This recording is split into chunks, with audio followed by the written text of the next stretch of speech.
His attorney says the government has acted in bad faith, among other things, reneging on a plea agreement that would have spared General Flynn prison time. We're more than convinced we meet all the tests, no matter which way you look at it.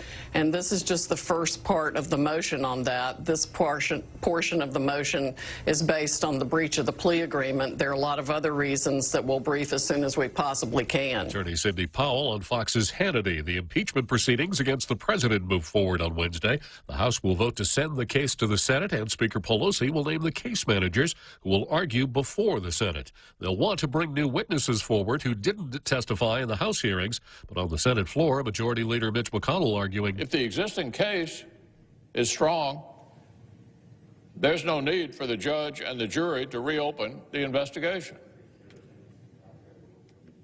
If the existing case is weak, House Democrats should not have impeached in the first place. President Trump again calling the process a hoax and a witch hunt, and chiding congressional Democrats for their criticism of his decision to okay a drone strike against an Iranian general. The Democrats are outraged that we killed this terrorist monster, even though this monster was behind hundreds and hundreds of deaths. The president speaking at a campaign rally in Milwaukee. A former nemesis of the president's, attorney Michael Avenatti, has been arrested again in California. IRS agents taking him into custody for reported bail violations. Avenatti will have a court hearing Wednesday afternoon. America is listening to Fox News. Mesco Chamorro Fusion Bistro in the Grand Plaza Hotel Tumon is now serving your favorite daily specials. Come one, come all. Enjoy your Monday with that savory carón pica, your Tuesday with your one and only candied salmon. Stroll by on Wednesday to try that local-style oxtail caro, or Thursday if you're feeling that pan-crisp pork belly served over roasted sweet potato mash. And don't forget that misoyaki black cod with garlic mashed potatoes on Fridays. Busy at work and still want your fix? Call us at 969-2652 for your takeout order. GRMC's cardiology department treats most complex heart problems. In our catheterization lab, cardiologists use imaging equipment to treat clogged arteries that can cause heart attacks or heart failure. We perform balloon angioplasty, stenting, and other life-saving cardiac procedures. If you suffer from a heart condition, have your provider refer you to GRMC's cardiology clinic at 645-5500. GRMC, where patients are partners. The last Democrat debate before the Iowa caucuses in Des Moines on Monday night. Elizabeth Warren really stressed electability on stage, claiming at one point that she is the only one on stage who has beaten a Republican incumbent in the last 30 years, which Bernie Sanders disputed. I defeated an incumbent Republican running for Congress. When? 1990. That's how I won, beat a Republican congressman. Number two, of course, I don't think there's any debate up here. Wasn't it 30 years ago? Warren also stood by her story that Bernie Sanders privately told her in 2018 that he did not think a woman could be elected president, despite clear denials by Bernie Sanders. Fox's Peter Ducey in Des Moines. That debate aired on CNN. A 16-year-old boy was shot to death at a high school in suburban Houston on Tuesday. A suspect and a possible accomplice arrested a few hours later. Police haven't yet revealed names or a motive. Texas is scheduled to carry out the first execution of the new year on Wednesday night. 64-year-old John Gardner facing a lethal injection for the murder of his estranged second wife in January of 2005 after she'd left him. His attorneys asking the Supreme Court to intervene because they say Gardner suffered from abandonment rage. More fallout from the Houston Astros cheating scandal. In a statement Tuesday evening, the Boston Red Sox announcing the decision to part ways with manager Alex Cora over his link this offseason to two sign-stealing schemes.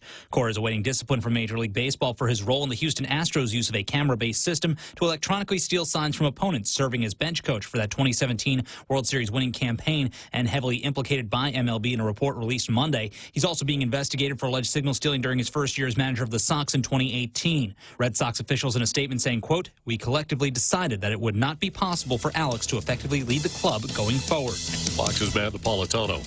I'm Jack Callahan. This is Fox News. It's hard to believe, but Security Title is 20 years old. Reaching this milestone is a clear testament to the hard work of our employees, who are as passionate about our work as we are about our community. We are most grateful for the realtors, lenders, attorneys, investors, and the buyers and sellers we serve. They are the reason our doors have been open for 20 years. Security Title looks back with gratitude for the past 20 years and looks forward with optimism to the next 20. Thank you, Guam. From the start of the NFL football season, Point listeners have gotten together in friendly competition to battle it out in the Points NFL Pick'em contest. Along with weekly winners picking up great prizes, we have also awarded our grand prize winner, Art Hameister. Art correctly guessed 170 picks. Wow! Good enough for him to win a new iPhone from GTA. Congratulations, Art. Thanks to all who participated in the Points NFL Pick'em contest. Brought to you by Current Guam with special thanks to GTA. Tall Tales is brought to you by Bank Pacific, banking on the Pacific for 65 years. Welcome to Tall Tales with Bob Klitzkie, the only show on talk radio where common sense is a lot more common. Phone lines are now open at 888-TALK. That's 888-8255. And now, The Point proudly brings you Tall Tales with Senator Bob Klitzkie. A well-regulated militia being necessary to the security of a free state, the right of the people to keep and bear arms shall not be infringed. Right, Real Joe Cruz? Yes, sir. Did you have anything you wanted to add to that? No, it doesn't get any better than that, sir. Yeah, well, thank you, Real Joe Cruz. That's, of course, the way that we start the program every day, just to put everybody on notice in our international radio listening audience that I am a constitutionalist, and I suspect the Real Joe Cruz is too. Aren't you, Real Joe Cruz? You want everybody to know that we're armed and crazy, sir. Absolutely. You better Hong Kong believe it. Okay, so I don't have any special material on the Second Amendment today, so we'll go and see what the Gannett News Service has foisted on our daily newspaper today, and then we'll go to a real editorial over at the Post. So today, it's...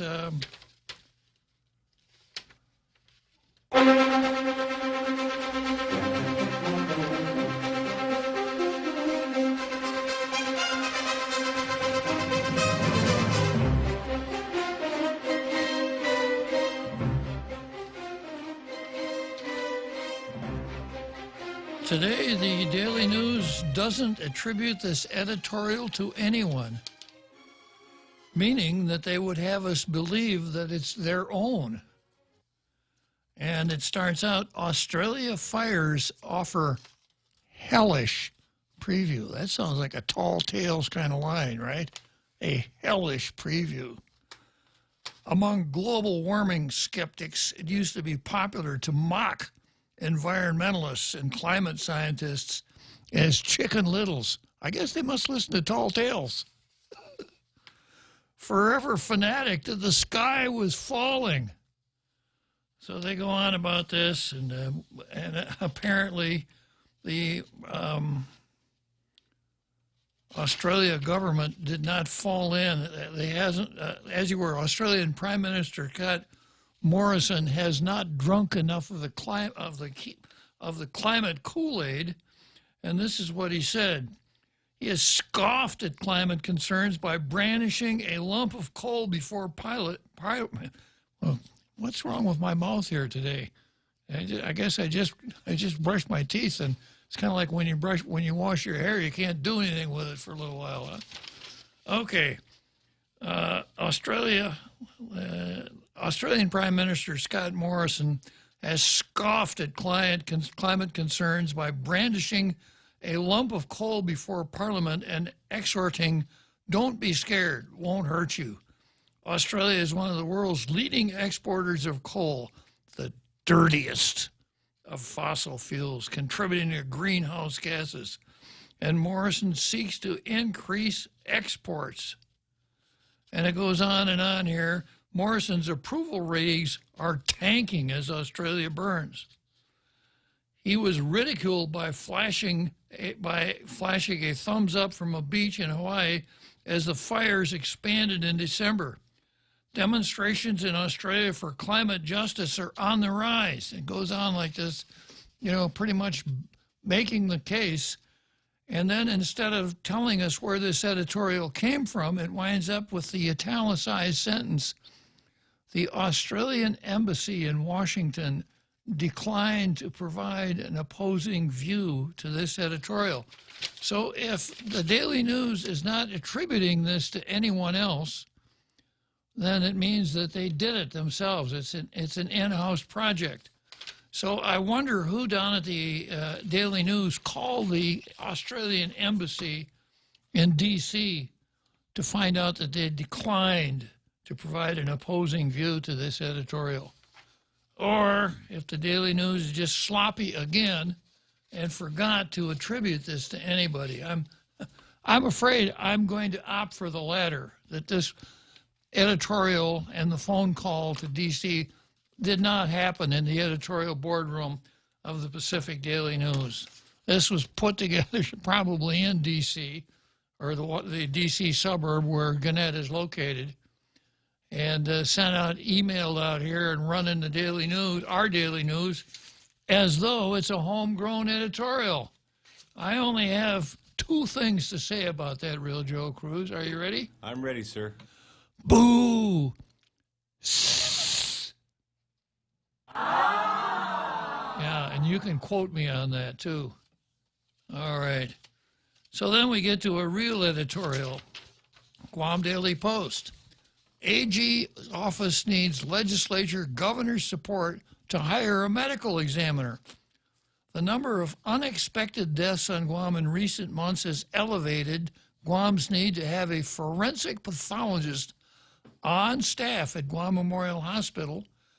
It's upgraded it from acute to critical.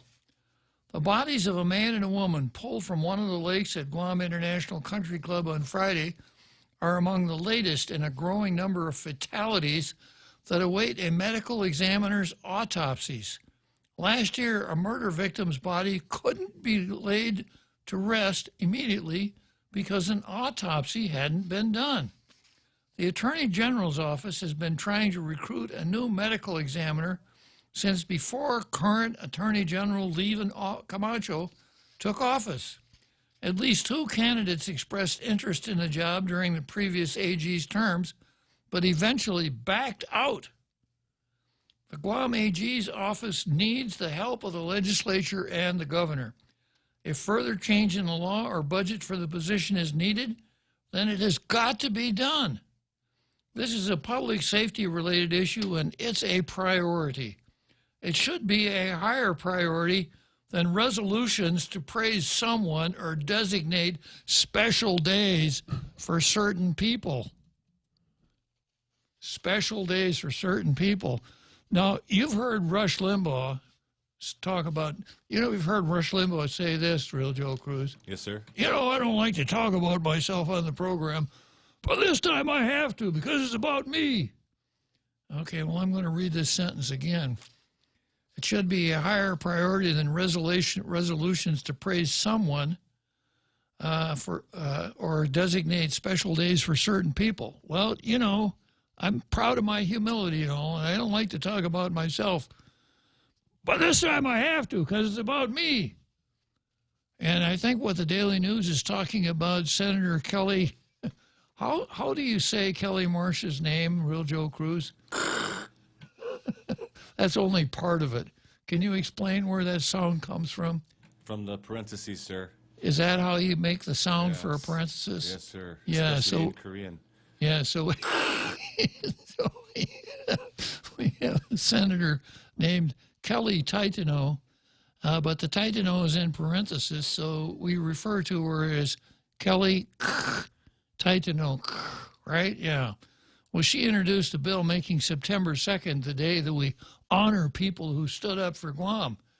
And when I read that, I said, she's got to be talking about Tall Tales and me. And I expressed a certain amount of gratitude, but always being willing to share and everything. I share the credit with Ken and Andre and Troy Torres and let's see, I think there were a couple of others too. People who were actually stepping up for the people here. So I guess the Post didn't like that editorial, didn't like that bill to recognize the likes of tall tales. So I don't know. Do you think it's maybe envy, Real Joe Cruz? Maybe, sir. Could be. Yeah. Well, we'll let it go this time. Then the editorial goes on to say, people worthy of commendation know where they stand. Well, that's true. I stand about, 6 feet below my eyeballs. Yeah. Yeah. Give them a pat on the back. I'm ready. But not a ceremonial law or resolution that distracts lawmakers from concentrating on important matters such as this. Well, I'm ready to make the sacrifice. Kelly Marsh, you don't have to go forward with your bill. You can pull your bill back, send it to the inactive file. It's okay. I understand.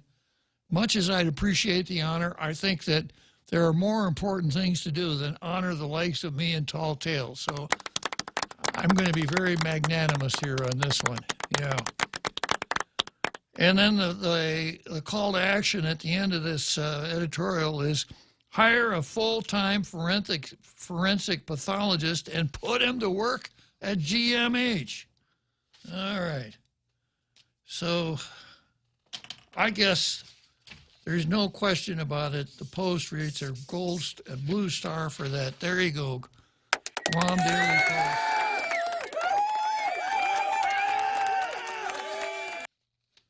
Yeah, and as I've said before, if you were down in Tamuning, down on the other side of the street there where their offices are, you could probably hear the champagne corks popping right now. Okay, so much for Demi Ekotny. And now let's go to the card. First thing I've got on the card, I've got Talina Nelson versus Moylan, Sue Suiko versus Lee, Bishop Schneider versus the Darkness of the Age, and Priscilla Tuncap versus Parks and Rec, Robert Underwood versus Us, plus Marsh and Punzalan, and then Robert Underwood versus Michael St. Nicholas. This one's pretty interesting. I haven't gotten to it yet, but it's more of what the Post had characterized when it involved Tina Rose Munya Barnes and Michael St. Nicholas, characterized it as bickering. And this, of course, comes right back to Jim Moylan and the professional politicians. And kind of getting ahead of myself here, but, we have to have full-time senators.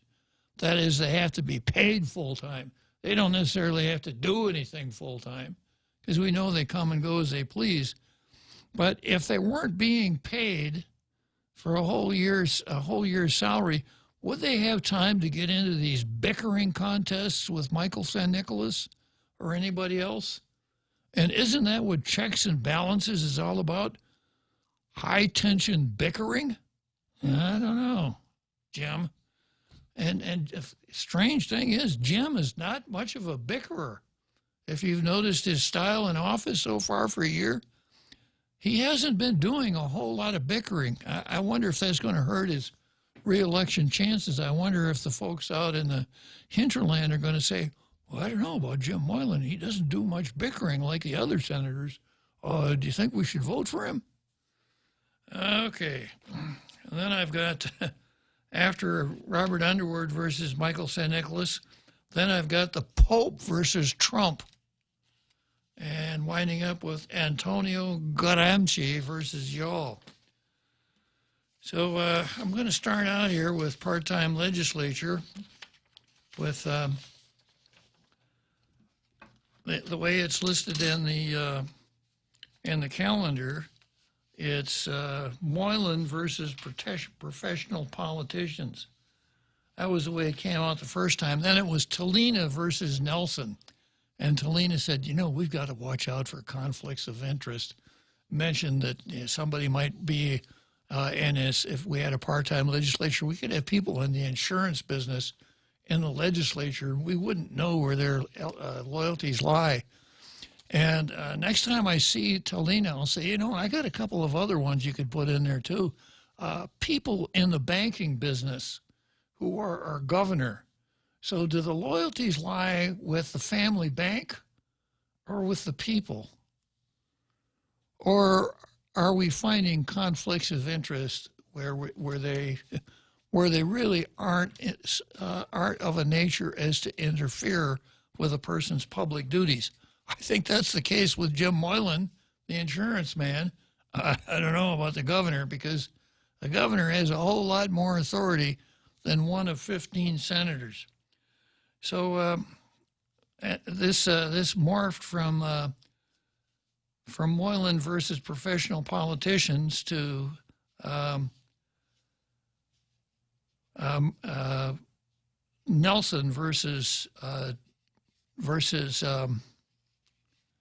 Nelson versus Moylan. And I'm happy to tell you that our poet laureate, Andrew, has chimed in on the part-time legislature matter, which makes it pretty much conclusive. However the limerick comes out, that's the way things got to go. And here's what Andrew says. A legislature meeting part-time requires a shift paradigm. Don't count on the perks. We won't tolerate jerks. Don't like it? Go suck on a lime. Yeah, so I ought to bring a basket full of limes down here, have them handy in case some politician pulls a Nelson, that is, comes up with bogus reasons, bogus pretext to oppose Jim Moylan's bill. And then while we're at it, I just mentioned Kelly Titano, and she, of course, has made a name for herself on FestPac. So this is for Kelly Titano. A senator was taken aback as critics opposing FestPac. Here, have a sweet truffle and stop this kerfuffle. There's no need for a panic attack. Yeah. All right, Ms. Titano. And then he also sent one in about, my favorite aggravation, pronouns, right? And, of course, as I mentioned before, next time I go to L.A., I'm just going to be peeling down that carpool lane. And if a cop pulls me, and if I'm by myself, a cop pulls me over, what are you doing in the carpool lane? You're all by yourself. Well, officer, my pronouns are they and them. And he'll say, oh, my bad, go ahead. Yeah. So here we go. The misuse of pronouns causes dismay, especially when it happens to come my way. I've been urban and rural, but I've never been plural. So I'll stick with he, s'il vous plaît. This is for Pierre, part of our international radio listening audience that was located in Paris a couple of weeks ago. He's still loyal to Tall Tales. So I'll stick with he, s'il vous plaît. And then yesterday we got into the Virginia legislature, who is more politically incorrect than I am, because they changed the House rules at the Virginia lower house, and the speaker was very proud of it. The first female speaker they've had down there. We're changing pronouns. So instead of using he in our standing rules, we're going to use she. So when you're referring to the sergeant at arms, who at that time, if one were to examine his chromosomal makeup, has an X, the dreaded XY, making him a man. And from the gist of the story, not only is he a man, he even dresses like a man. She, according to the rules, we refer to the sergeant at arms of the Virginia legislature as she. So this is a classic case, actually, of being hoist with your own petard. She's trying so hard to be a feminist that she's turned her back on all of the gender-neutral, non-binary folks. If she wanted to leave he behind, she should have done what the chairman of the Judiciary Committee in the California legislature did. That is, they.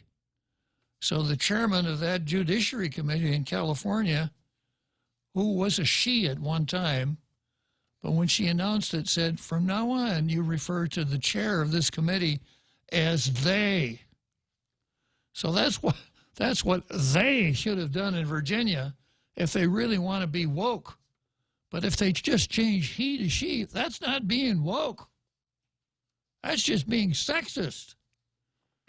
What are they doing down there? Of course, you know, Virginia, I guess it's easy to get elected to. It's kind of like Minnesota, you know. Minnesota, Al Franken, what was that wrestler's name?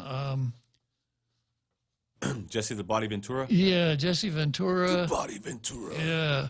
In other words, Minnesota, the candidate pool is so small that they got to elect these kooks like Jesse Ventura and Al Franken to their elected positions in Minnesota.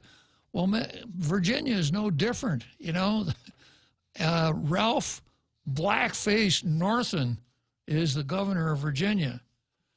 Anyhow, so much for them. Okay, so again, on Jim's bill, I hear people talking about it. It hasn't made the news for the last couple days. I did have a chat with Ken Leon Guerrero yesterday, and I pointed out to Ken that,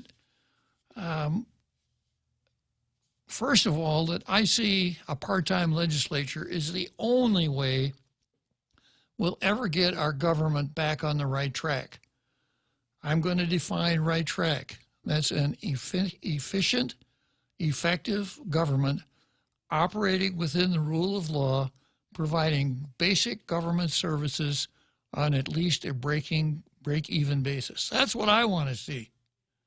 I don't want to see a government that tries to be all things to all people, sends hundreds of people to Honolulu. It's not the job of the government to, quote, preserve culture. That's the job. That's a civic responsibility, not a governmental responsibility. And if you stop to think about it, the last thing you want is for the government to get involved determining what the cultural practices are and then perpetuating those. Government doesn't do things like that very well. Civil society does it very, very well, and that's where it should be done. So if we want to go to that point where we have a government that provides basic governmental services on a break-even basis, we can't depend on this same legislative system. Because what we've got is the political class down there. They don't see being a senator as public service. They see it as a job. $55,307 a year, whether you do anything or don't do anything, whether you show up or don't show up, whether you come to session or you don't come to session. The salary is always the same. And then the perks that go with it, of course, the junkets, the large offices, staff of as many as 11 people, to include manservant, maidservant, footman, chauffeur, chief cook, bottle washer, on and on and on. All of the perks that come with it. So I suspect if you were to administer the truth serum to every one of those people down there except for Jim Moylan and ask them, if we had a part-time legislature and you could be elected, would you run? The answer would be no. Why would I want to do that? Why would I want to be in a part-time legislature? You've taken all of the attraction away from it. And then the retort would be, well, how about public service? Well, yeah, public service, but I need a job. And I think that's where we are. We're dealing with people who are looking for a job, not looking for public service.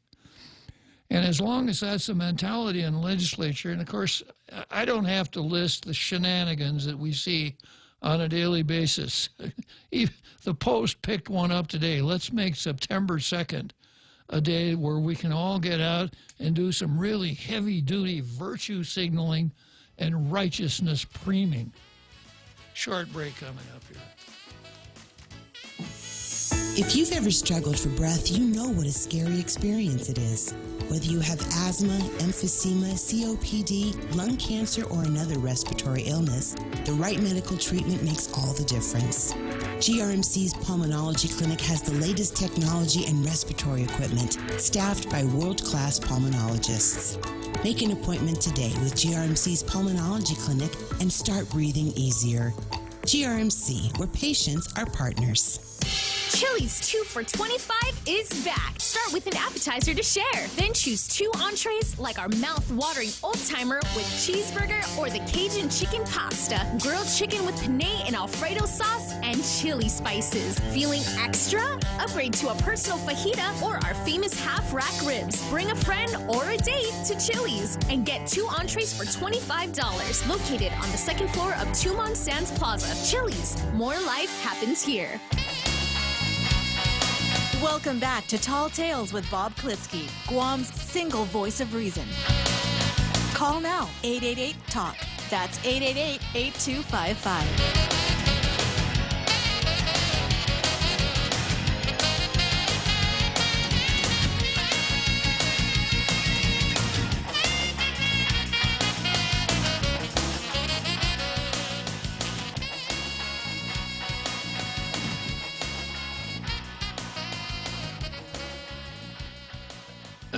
So we've got a lot to do with our government to get it back to the point where all it does is basic governmental services on a break-even basis, so we don't go farther into debt than we already are.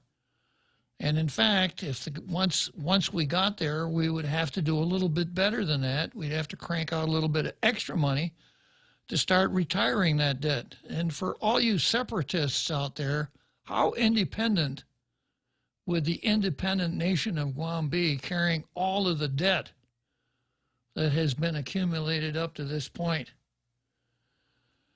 But in order for it to get to that point, then the legislature is going to have to be able to take the moral high ground, which means they're going to have to say, they're going to have to clean house. And after they've cleaned house, they're going to say, hey, look, we did it. We're not hypocritical here. We're not asking you to do something that we wouldn't do ourselves because we've already done it. We passed Jim Moylan's bill. All of the people that work for the permanent people in the legislature are classified employees. They're experts. We're only drawing $100 per day per session stipend. In other words, we only make $6,000 a year, provided we come to every session. In other words, we're about public service and not about public employment. We're not even employees, the way Jim's bill is set out. We're public servants. We don't work for the government. We are the government. So when we get to that point, then the legislature would have the moral high ground and be able to say, clean up your act over their executive branch and maybe even judicial branch, because we've done it. We've shown you that it can be done, and we've done it, and we've led the way. But if the legislature doesn't do that, then we're just perpetuating the system that we have, and it'll go on and on and on until it finally runs out of gas. So Jim Moylan's bill is more than just a bill. It's more than a bill that makes September 2nd a day to remember.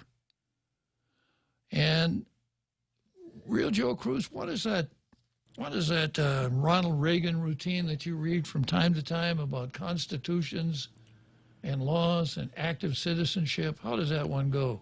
Oh, about being an active and informed citizen? Yeah, can you read that for us? All righty. Let me just pull it up here because I always save it because I have a hard time remembering long quotes. Yeah, like Robert Klitzkie. Yeah. While a constitution may set forth rights and liberties, only the citizens can maintain and guarantee those freedoms. Active and informed citizenship is not just a right, it's a duty. So there we go. So active and informed citizens can get behind Jim's bill and push it. You know, talk to senators, say, hey, if you expect my support in the fall, you better support Jim's bill. That's what needs to happen. And, of course, when it comes to active and informed citizens, everybody who's a part of the international radio listening audience is obviously an informed citizen. Correct, Real Joe? Yes, sir. Yeah, they're obviously informed citizens. So we need active and informed. And yesterday I was talking with Ken, and Ken was talking about a referendum or an initiative. I don't see that as helping the cause. I think all of our efforts need to get behind Jim, because putting talking about an initiative only provides the people who are against the bill what politicians call cover. If I explained cover before, let me give you a short anecdote about what cover means. Every Christmas, a movie called Miracle on 34th Street comes out. And the theme of the movie is that there's a guy who says his name is Kris Kringle, and he says he's Santa Claus. Well, he winds up in trouble with the law, and he's hauled before court. They think he's nuts, because we all know, I hope, if children are listening, shoo them out of the room, please. We all know that there is no such thing as Santa Claus. But Kris Kringle maintains that he is, and if he sticks with it, there's a very good chance that the judge is going to commit him. And Kris Kringle knows that, but he said, oh, I'm Santa Claus. So the judge is just about to rule that he is not Santa Claus when a couple of mailmen come wheeling in a huge cart of mail and dump it in front of the, inside the bar, in front of the judge's bench. And what happened was that there was a screw-up at the post office. This trial got so much publicity that people all over the country were writing to Santa Claus to support him. So when the guys at the post office got these, they didn't know what to do with them. So a couple low-level employees got their heads going, I know, we'll take it over to the court. That guy says he's Santa Claus. So they went wheeling in these, thousands of letters addressed to Santa Claus. The judge goes into chambers with his political advisor, not knowing what to do. And the judge says, I got a rule that he's not Santa Claus. And his advisor says, Judge, there's an election coming up. It's now December 10. We got an election coming up in 1 week. Are you sure you want to do that? And the judge thinks about it and goes back and calls the court into order and said, the question here is whether or not Mr. Kringle is really Santa Claus. Well, the United States government has weighed in on this question. The Postal Department has determined that he is Santa Claus. So in that case, who am I to doubt? Case dismissed. Classic case of cover. The judge didn't want to rule against Santa Claus because he knew it was politically dangerous. So when they brought the mail in, the judge had cover.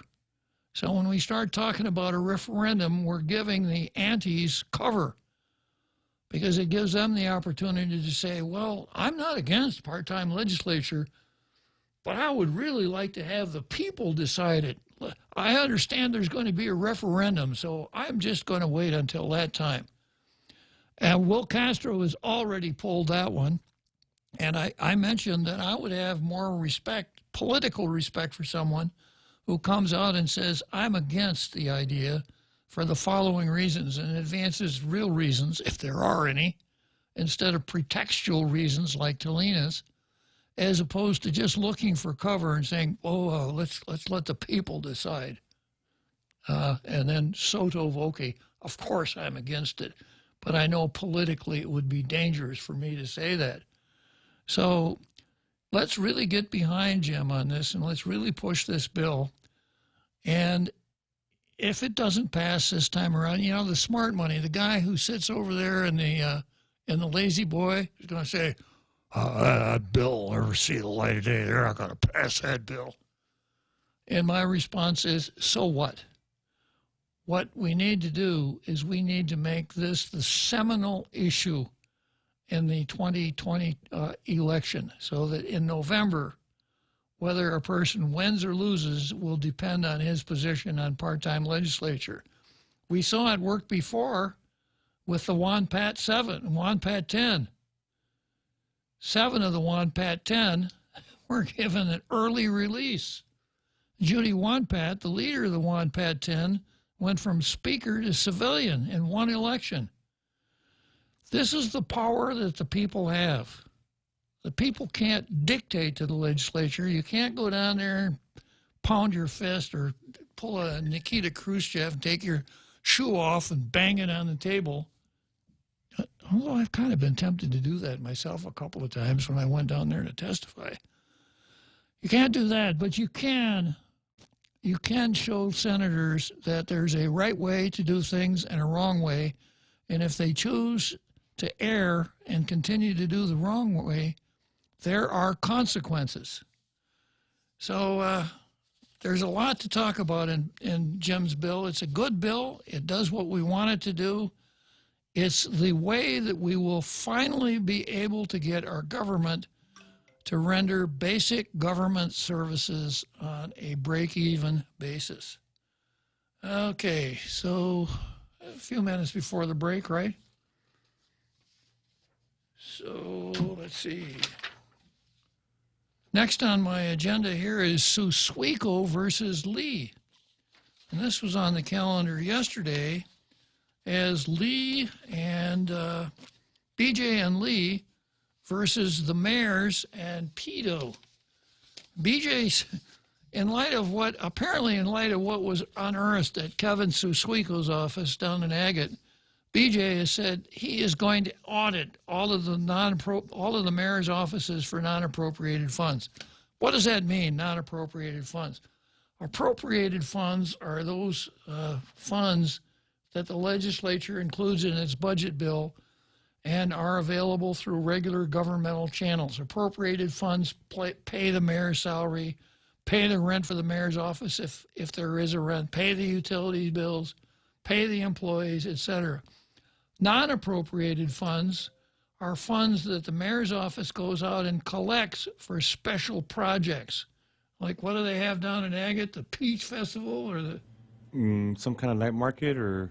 Mango Festival. Mango festivals. Yeah, yeah. So non-appropriated funds would support things like that, or maybe sending the Little League team to Williamsburg, Virginia, or something like that. So people go out, collect money, turn it into the mayor's office, and then it's spent for, we would hope, good purposes. That's the idea behind it. But Susuiko's, but I don't know, somebody might have tipped Lee off, but she took a look at Susuiko's books, and sketchy would be complimentary. Red flags. The books were full of red flags, and she went public with it. And I don't know if there's a cause and effect relationship here or not, and she also wrote to BJ and to the Attorney General. I don't know if there's a cause and effect relationship, but BJ said, I'm going to audit the non-appropriated funds in all the mayor's offices. And Lee asked Pito Terlahi, who's the chairman of the committee that has jurisdiction over the mayors, to hold an oversight hearing. Well, guess what? Pito doesn't want to do that. He's going to have an informational hearing, show the mayors how to keep track of their books. So you can almost always count on Pito when it comes to the mayors to pitch nothing but softballs for the mayors. I don't know if it's because he was a mayor once himself. When faced with the question of, are you going to introduce a bill to recall the mayor of Jonia? He said, I've got to see what the consensus of the other members are. Consensus means what every single person wants. It's not a majority. It's everybody. So unless everybody wanted to do it, you count Pito out. And that's real courage in office. So today, the Daily News picked it up, and I've pretty much given you the facts of what's going on here now. And I commented a little bit yesterday on Kevin Siswico's position, which was, well, you know, I've got all that stuff. You want to? If you want to come down here, I'll show it to you. And I called him. I called her office, and nobody called back. So I got all this stuff. My position is, if you're a public officer, you keep your books in such a fashion that they're always correct. And it's not a matter of come and take a look, because they're always correct. The way the Freedom of Information Act works, our Sunshine Law, I could, during regular hours, I could go down there and say, I want to see all those books. I want to see them right now. Not, I'll give you 2 days to scrape together all of the stuff that you want to show me. So Siswico is, you know, first of all, he is a poor bookkeeper. Second, he doesn't seem to understand the expectations that people have for public officers. And here's what the Daily News said. Agate Mayor Kevin Siswico, a Republican, said it's, quote, unfair for the senator to do a media blast before actually asking his office about concerns related to the reimbursements. Well, what's unfair about it? You ran for office. You have a free will. You ran for office. And when you're a public officer, there isn't any of this, oh, it's unfair you went to the media. There shouldn't be anything for her to go to the media about. And she had plenty. Obviously, if you looked at her letters, she had plenty to go to the media with. And then Siswico says it was unfair. And then he said, we have nothing to hide. We have documents to provide the senator and could have provided the senator information and to clear things up. We are audited every year by an external auditor, and there's not been a red flag, even for similar reimbursements done before my time. So we believe everything's okay, but if there's a better way to do things, we are ready to implement changes. Well, I hope so. And then the story goes on to say non-appropriated funds are generated through government agency events or activities, such as hosting the Agate Mango Festival, a Jigo Citrus Festival, or fees paid to mayors for officiating civil weddings. Fees paid to mayors for officiating civil weddings? Called Centuli, sir. Yeah, it's called illegal. You can't charge somebody for doing your governmental duty. Fees paid to mayors for officiating civil weddings. I missed that the first time through here. That's really interesting. Lee said the non-appropriated funds report from the Agate Mayor's office includes reimbursement reports with little to no details that may justify the frequency or amount of these payments. Even when descriptions for reimbursements were provided, Lee said the reasons stated raised red flags, including, quote, gas for official battery, official tire repair, Mango Festival supplies, PI, and a perch of 2 Agate coaches' airfare. Lee asked Attorney General Levan Camacho to look into the matter to determine if any actions were taken, expenditures or otherwise, in violation of law or rules and regulations. Terlahi, a former Jonia mayor and head of the legislative committee with oversight of mayors, is drafting a letter to Public Auditor Benjamin Cruz to perform an expedited audit of the non-appropriated funds for the office of Agate Mayor. Terlahi's committee is also planning to hold an informational hearing on the standard operating procedures on non-appropriated funds. Lee earlier asked for an oversight hearing. Okay, Kevin Suswiko, well, I guess Lee pretty well said it all, and I misspoke. Terlahi is having an oversight, and he's asked the public auditor to do an expedited audit. Good for him.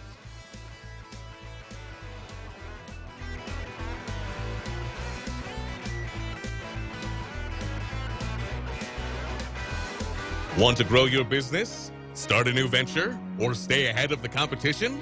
You can. With Docomo Pacific Smart Business Solutions tailored to your specific needs and ambitions, you can do it all. Partner with a network with best-in-class network coverage, state-of-the-art communication platforms, and a team dedicated to providing you with premium support. Call 688-2677 to start your journey to success today. Docomo Pacific Business, delivering your future today. Family Finance has been serving the people of Guam since 1959, and they'll continue to be there for you in the years to come. Whether you're looking to get a personal loan for that summer vacation or paying off those long overdue bills, Family Finance has got you covered. Apply for a personal loan from $1,000 up to $3,600 by calling Family Finance in Agutya at 475-4545, Upper Tumon at 647-5626, or in Dededo, 633-4473. Family Finance, serving the people of Guam since 1959. Tall Tales with Bob Klitzkie is brought to you by Bank Pacific, banking on the Pacific for 65 years.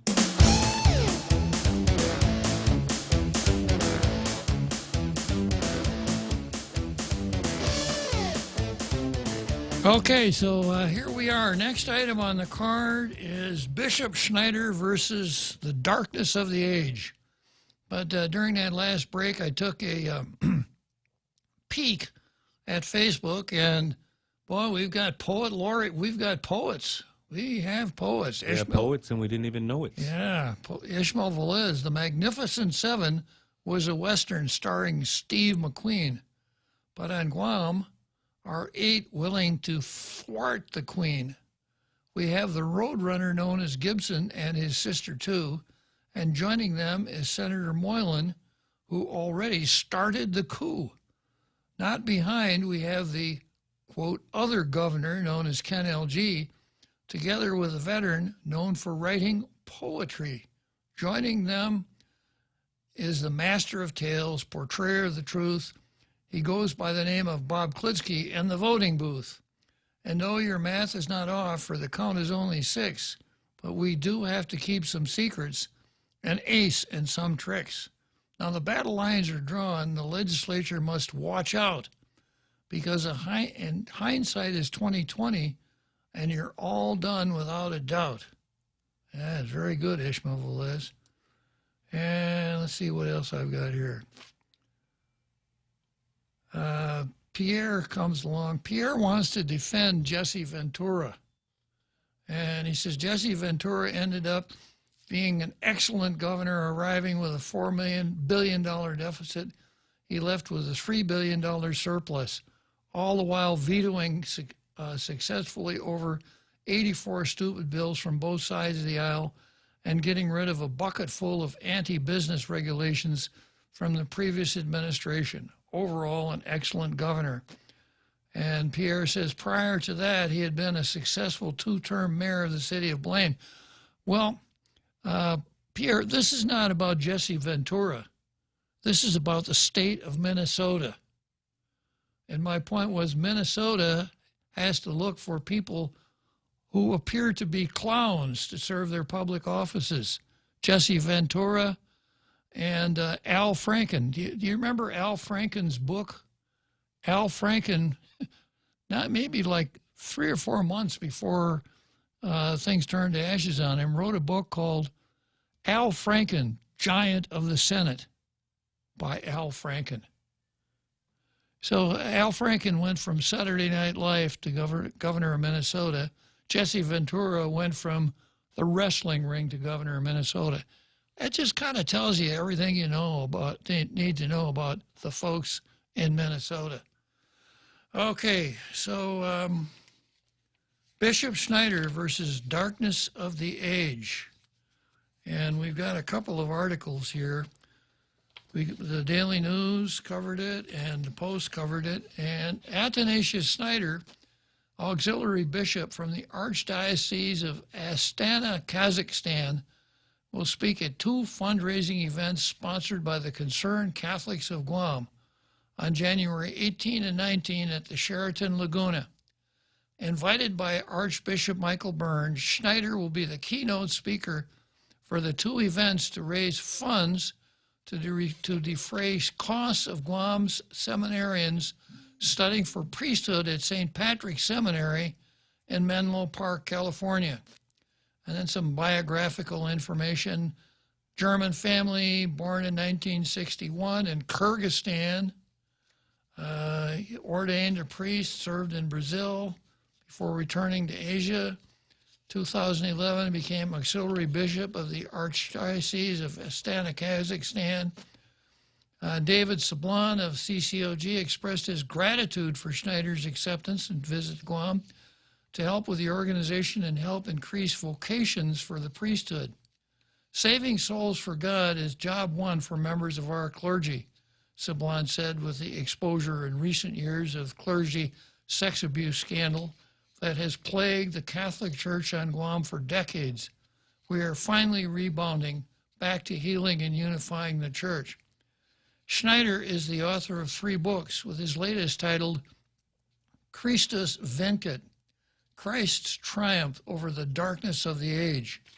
And I have a short summary of what that book is about.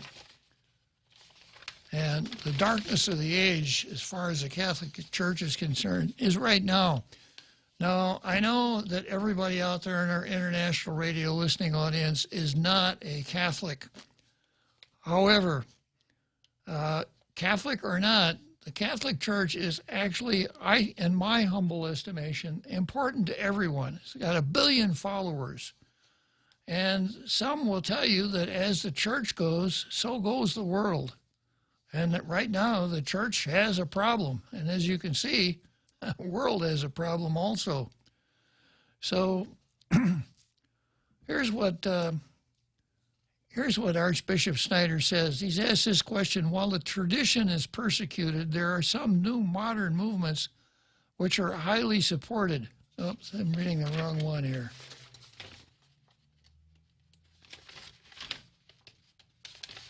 I hope I have the correct one with me. Yeah, I didn't bring it along. Anyhow, his book, Darkness of the Age, talks in terms of the disagreements going on in the church. Should priests be allowed to marry? What form should the Holy Communion take? Should people with same-sex attraction be admitted to seminaries? Should divorced people be allowed to remarry? On and on, this kind of stuff. And the Pope, current Pope, has taken some positions that are far from being conservative. I think that it was safe to say that anyone who's followed the church would say this Pope has taken some really radical positions. And there's a lot of discussion about it in the church. And Archbishop Schneider is one of the leaders of those discussions. And his position is conservative. His position is not that the church should be worldly and modern. His position is that the church should be the church. So if you ever wanted to shake and howdy with a host of Tall Tales, this would be your golden opportunity, because I'm going to go to both of those events at the Sheraton. I'll be at the lunch and at the dinner, and I kind of hope to see you there. Okay, we got the big halftime show coming up, so I'm going to come back to Tuncap versus Parks and Rec.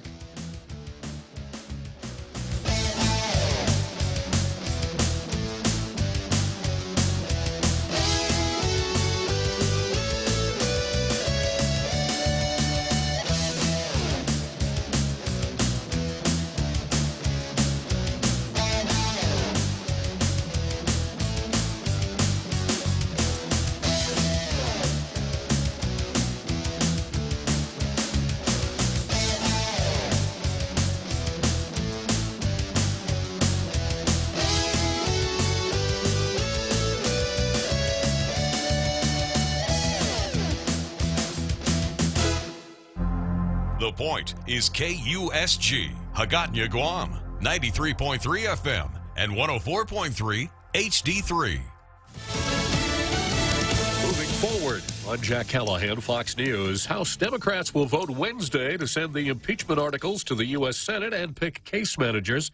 The question of additional witnesses in the Senate, still an open one. Minority Leader Chuck Schumer. Soon going to have an opportunity to see where my Republican colleagues really stand on the question of witnesses testifying. Senate Majority Leader Mitch McConnell says the question will be decided after the trial begins, but he added, And I think it's certainly appropriate to point out that both sides would want to call witnesses that they wanted to hear from. So when you get to that issue, I can't imagine that only the witnesses that our Democratic colleagues would want to call would be called. Republican senators discussing a plan to call witnesses Democrats would prefer not to testify, including Hunter Biden. The president sounding a familiar refrain on impeachment at a campaign rally Monday night in Milwaukee. While we're creating jobs and killing terrorists, Democrats in Congress are wasting America's time with demented hoaxes and crazy witch hunts. The president said the U.S. economy is the best in the world, and the Phase 1 trade deal with China being signed in the morning will only make it better. The impeachment trial expected to start on Tuesday. That will keep 4 Democrat senators off the campaign trail for the duration of the trial. At the debate on CNN last night, Senator Elizabeth Warren said that's okay. I took an oath to uphold the Constitution of the United States of America.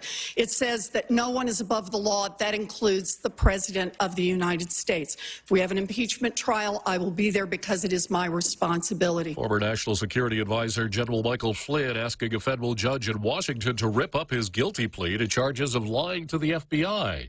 His attorney says, among other things, government prosecutors have reneged on their plea bargaining agreement and called for Flynn not to serve any jail time. America is listening to Fox News. Yikes, are those Christmas bills coming in already? Those high-interest credit cards at 16, 18, even 24%? Well, we have a New Year's solution for you. A Bank Pacific personal loan with rates as low as 4.65% to pay off those expensive credit cards. It's easy, it's fast, and it's as low as 4.65% APR. Bank Pacific, where others put branches, we place roots. Equal credit opportunity lender as low as 4.65%. Conditions apply. Mezcla Chamorro Fusion Bistro in the Grand Plaza Hotel in Tumon is stirring up some of your favorite drinks all night long. Come down on Wednesday and Friday nights from 5:30 to 10 p.m. Indulge in some of your favorite local cuisine and pair it with your favorite drink. From our ice-cold beers, our finest selection of wines and liquors, to our top-notch cocktail specials, your friends at Mezcla Bistro Tumon are ready to serve you. Why limit happy to only an hour? The Mezcla family reminds everyone to drink responsibly. See you on Wednesday and Friday night. Federal health officials acknowledge this year's flu vaccine is a bit of a mismatch, but they're still urging Americans to roll up their sleeves. The CDC says this year's vaccine might not be as effective in fighting off the strains dominating flu season so far, but they still recommend being vaccinated. University of Pennsylvania microbiology professor Scott Hensley explains why. Even in those years where there's a potential antigenic mismatch, studies have shown that influenza vaccines can prevent severe disease and death. He says when you get the vaccine, your body produces antibodies that can bind to parts of the virus that don't change from year to year and can limit how much a dominating virus replicates in our airways. Jessica Rosenthal, Fox News. A former Penn State University football player has filed a lawsuit claiming other Penn State players hazed him and younger teammates by imitating sexual acts in the shower while invoking the name of Jerry Sandusky. Isaiah Humphreys filed the suit against the school. Head coach James Franklin and a former teammate, Sandusky, of course, was the team's longtime defensive coordinator when he was convicted of sexual abuse of 10 boys back in 2012. A 3-week search for a missing Ohio teenager has ended in tragedy. Investigators in Port Clinton say an exhaustive search for Harley Dilly led them to the inside of a vacant home. Police Chief Robert Hickman says they spotted a coat and glasses belonging to the boy near the chimney. We were then able to discover what we believe to be Harley who was caught in the chimney. Searchers initially overlooked the vacant home after discovering it was locked. Police now believe Harley climbed an antenna, gained access to the roof, slid down the chimney before getting stuck. He was last seen on surveillance video December 20th. Tom Graham, Fox News. 16-year-old Texas boy shot to death at a high school in the Houston suburb of Bel Air, Texas, Tuesday. Police later announcing 2 arrests, but no motive. School will be open at Bel Air on Wednesday. I'm Jack Callahan. This is Fox News.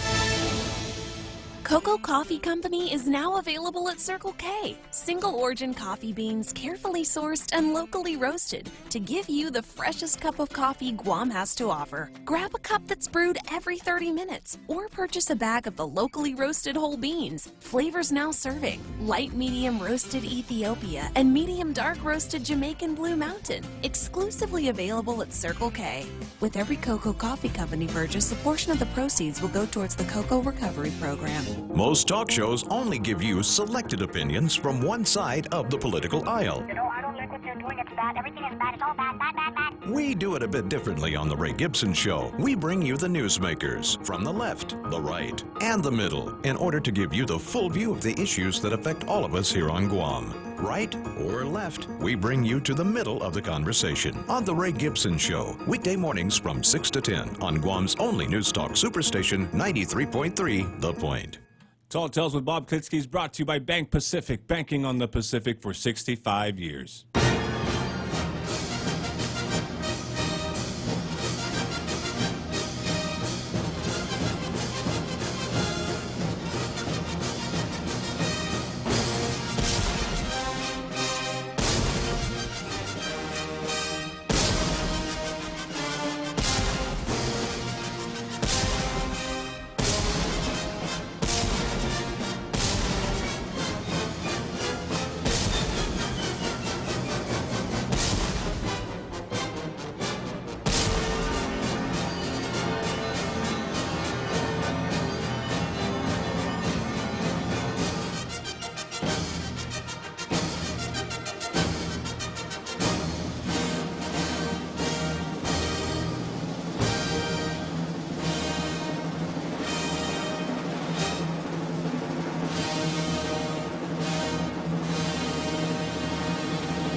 Another beautiful show. We do it every day. I don't know how we're able to pull together these fantastic shows every day, but somehow the real Joe Cruz and I are able to prevail, right, real Joe Cruz? We outsource, sir.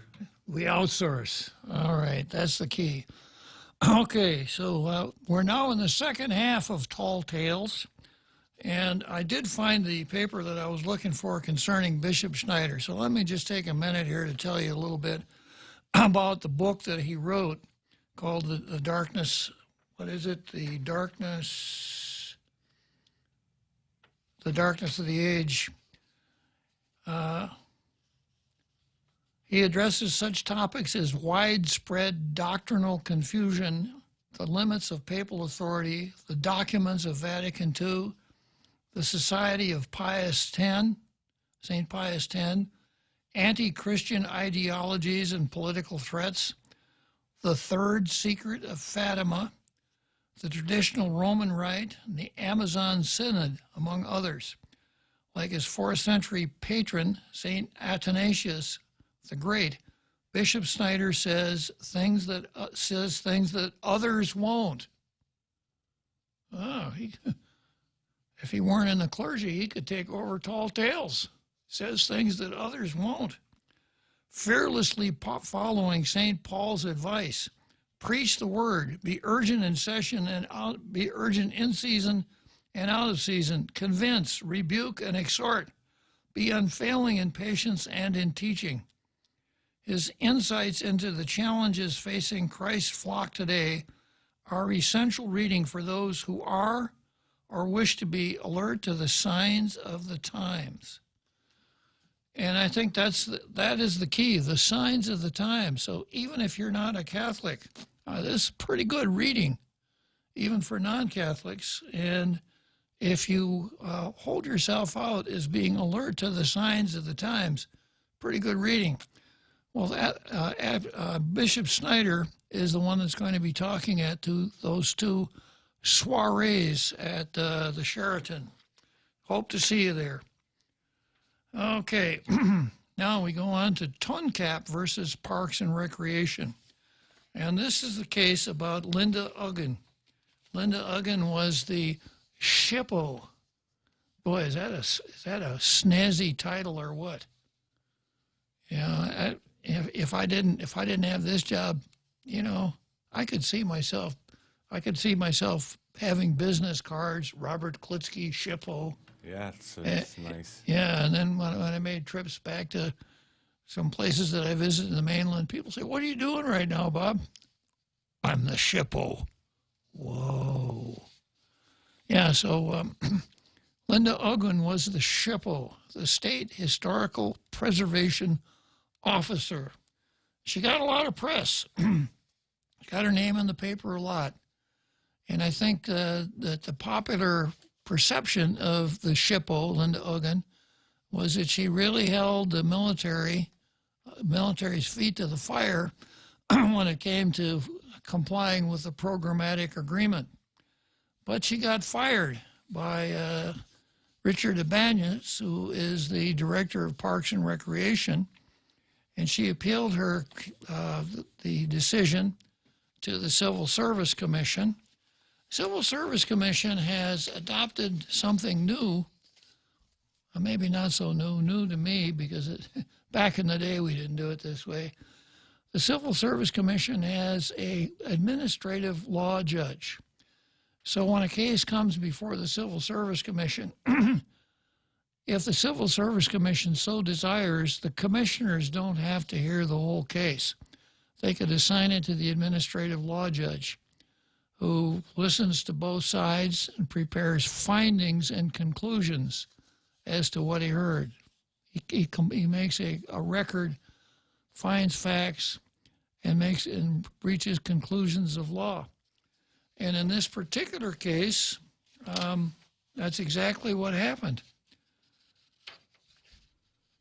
The investigation was sparked by Uggan's alleged misuse of a government vehicle, but Miller stated, this is a guy named Eric Miller, who was the administrative law judge, there is no evidence to support the allegation. Miller, in his December 31 findings, determined that the lunch was clearly a work-related trip. It may have been unwise to take the official vehicle, but it was not clearly a misuse of the official vehicle. This is the part that got in the paper. According to Miller, Uggan signed a statement acknowledging she was prohibited from discussing the ongoing investigation with other employees. Starting to sound like Mark Chotfrus, isn't it? So she signed a paper saying, I know that I'm not supposed to discuss this with other employees. But she then admitted during this hearing before the ALJ to talking to two employees, Michelle Yamasta and Barbara Lujan, about the investigation, during the investigation in direct violation of the employer's orders. Ibanez on May 9 gave Uggan a letter ordering her to review and respond to documents. Ibanez stated failure to do so would result in disciplinary action. And this was Uggan's written response. You cannot force me to comply with your order, Uggan stated in a letter to Ibanez the following day. This refusal to comply with a legitimate order in writing is a serious insubordination which supports a final adverse action of termination, Miller concluded. And then he kind of did away, he brushed aside some of the other allegations, but he did find two reasons for firing the SHPO, Linda Uggan. Insubordination, both of them being insubordination. Now, insubordination, you know, I think there's a misconception of what insubordination means. Insubordination doesn't mean being snotty and sassy to your boss. So if your boss says something to you like, I really want you to work hard, and you come back and say, yeah, people in hell want ice water too, but that's no sign they're going to get it. That's not insubordination. Insubordination means a failure to comply with a lawful order. And in the employment, on the employment scene, it is serious misconduct. And in this case, there's no guesswork about it. They're writings. The shippo was not only insubordinate, she was insubordinate in writing one time. So examine your own experience if you've ever been in charge of anything, if you've ever been in business, and you have an employee and you tell the employee, I want you to come to work at 8 o'clock. And the employee says, I ain't coming at 8 o'clock and there's no way you can make me. That might cause you to think, I'd be better off with someone who would do what I want. I almost did it again. Want them to do. So anyhow, the administrative law judge found, and he didn't find for the Department of Parks and Recreation on all of the counts, but he did on 3 of them, 2 of which he said merit termination. So it seemed like, and by the way, this administrative law judge mechanism was put in place because the Civil Service Commission developed such a backlog in trying cases. So the idea of having an administrative law judge is you can move the cases a lot faster. So the law says that the commission can assign an administrative law judge to hear a case on the merits. And then it says that the ALJ makes a decision and the commission can either affirm the decision, modify the decision, or negate the decision. One of those 3 things when it comes back to the decision. So the administrative law judge says, fire. And I thought, well, I guess that's the end of the shippo. More than likely, she'll take her case to court. But then, in today's paper, today's Post, this headline appears. Fired historic officer wins reinstatement, back pay. That sounds pretty heavy, but I got to tell you, spoiler alert here, I don't read what they did to amount to back pay. I may have to give a lower grade to the Post for this story. But here's the story. The decision drew sudden cheers and applause from Linda Uggan's supporters, who had been waiting anxiously within the hearing room at the Civil Service Commission on Tuesday. CSC Chairman Juan Calvo issued the statement, "Management failed. The decision is the employee prevailed in this case." And then, going on, although Uggan won the case, it's unclear at this juncture whether she'll get her job back right away. Typically, the standard set for remedies for employees who prevail in CSC cases includes reinstatement, back pay, and reasonable attorney's fees. Now, you all remember that the back pay also entails a duty to mitigate damages. I'm not going to explain that again. Prior to this, CSC Administrative Law Judge Eric Miller recommended affirming Uggan's termination from her position as State Historic Preservation Officer, also known as the SHPO, due to cases of insubordination. The parties, the Department of Parks and Recreation and Uggan, argued their cases before the commission Tuesday night. But commissioners failed to gather the 4 votes needed to come to any one of 3 decisions. Either modify the administrative law judge's recommendation, reject it, or accept it. The 4-vote requirement is in law as part of CSC regulations on quorum. Actually, it's not regulations, it's statute, the so-called Rule of 4. There were only 4 commissioners that attended Uggan's hearing Tuesday night. Amelia Rice, better known as Millie Hinexa. No, not really. Priscilla Tuncap, Anthony Beneventi, and Calvo. Vice Chairman John Smith was absent. Whoa. What does he think he is, a senator, being absent from important meetings?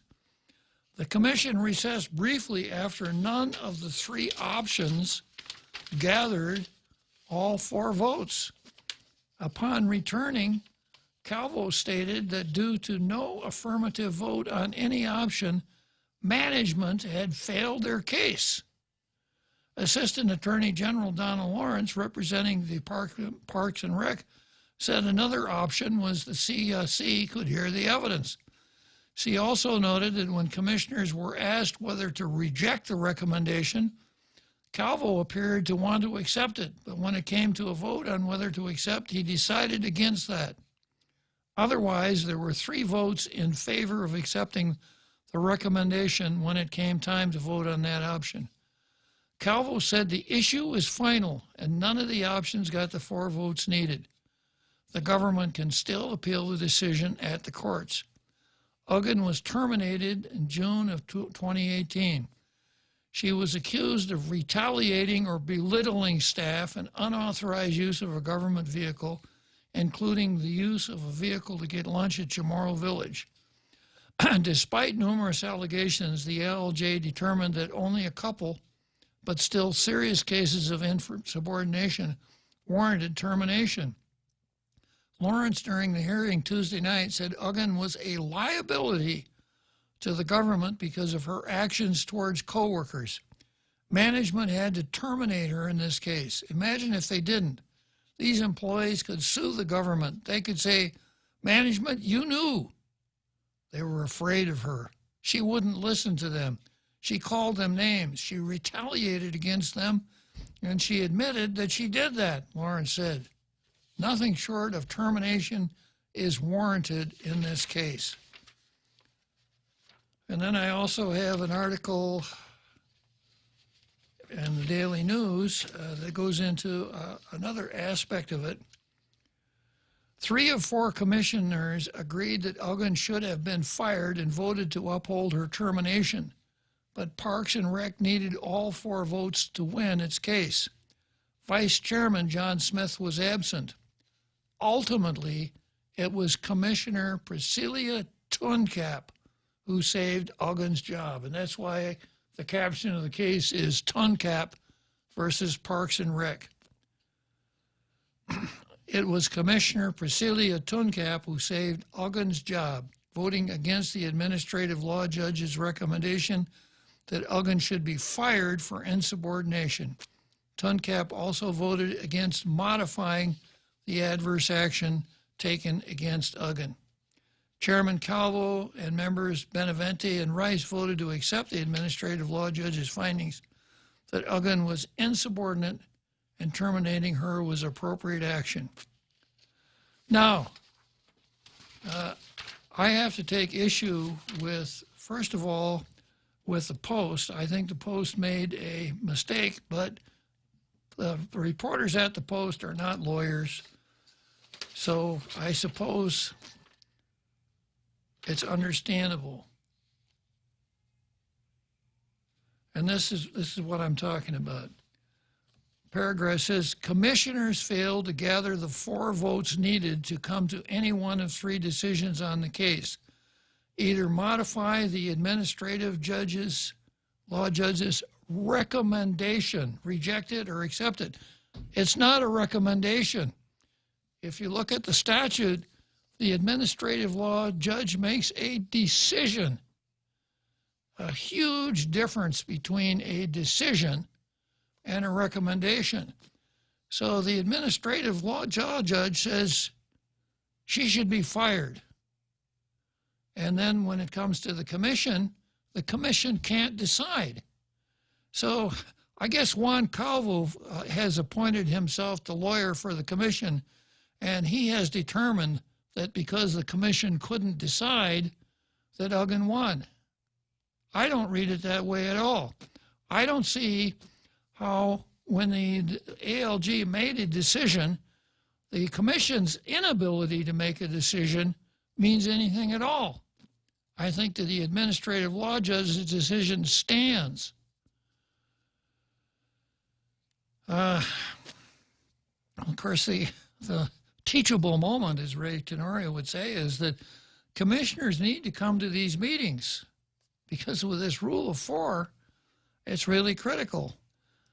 So although TUNCAP, if TUNCAP had voted to terminate, it would be over and I wouldn't have to go through this, because that would have meant that by a vote of 4 members, the administrative law judge's decision was accepted.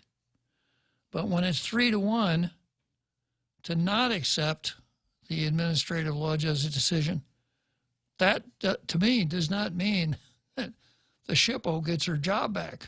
It means she's fired. Now, I suppose it's an open question whether the Civil Service Commission could reconvene and try again, since they never really decided.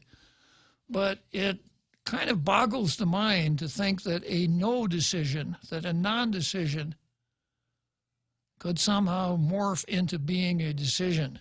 So the tall tales ruling here, you got your gavel handy? Real Joe Cruz? Yeah, this is the tall tales ruling. The administrative law judge said she should be fired. The commission couldn't come up with the votes to overrule it. The administrative law judge's decision stands. The SHPO does not get her job back. She doesn't get her back pay. She doesn't get to pass go. She doesn't get to collect $200. Thank you, Real Joe Cruz. You're really good. Yeah. Did you ever want to be a judge? No, but I watch a lot of people's court, sir. Yeah, okay. All right. I would recommend, I should have asked you to warn people to get their Law and Order notebooks out there.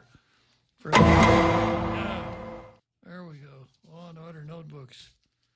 An absolutely essential tool when you're listening to Tall Tales.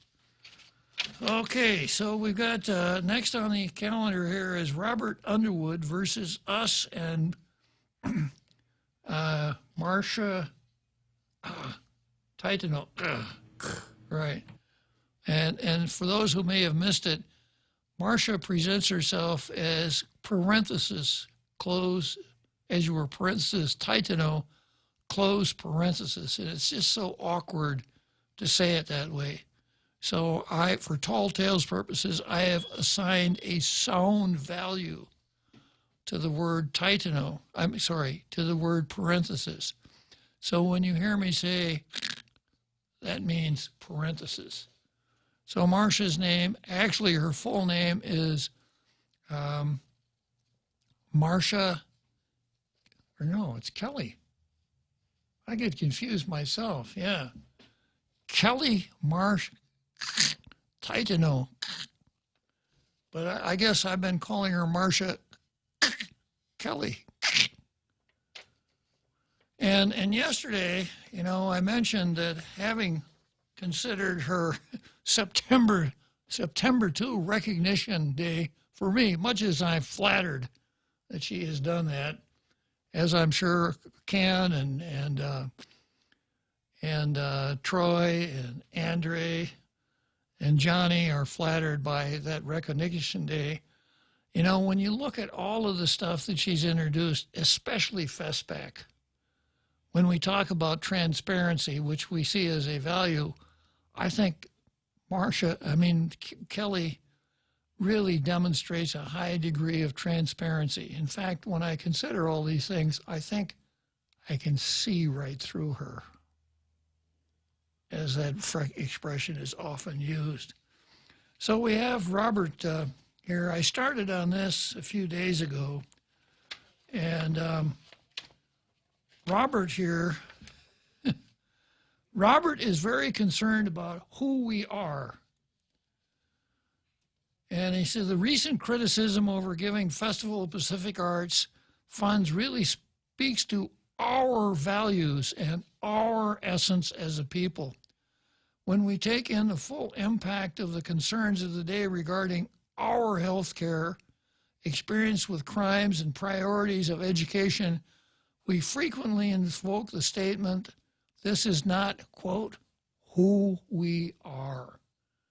And that's the catchphrase here throughout, who we are.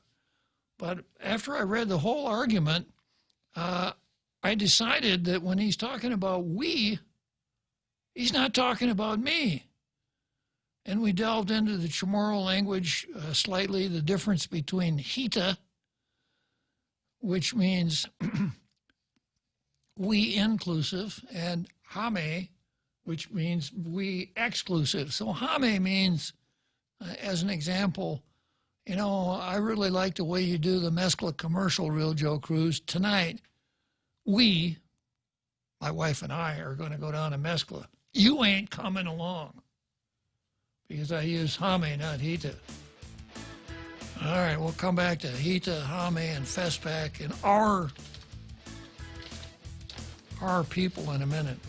Here at APL, our core values give the company its heart and soul. Whether it's connecting your business with our global network through our newly enhanced service or investing our efforts into giving back to the community, APL is committed to serving you. We humbly honor the opportunity to find innovative solutions for you and your business. To learn more about our enhanced service, call 588-4651 or visit www.apl.com/Guam for more details. If you supervise anyone at all, you might want to think twice about what to do when one of your workers says, "Boss, I've got a problem." I'm Jerry Roberts, and at 7:20 a.m. on The Ray Gibson Show, we'll dig into it and give you some options on how to respond.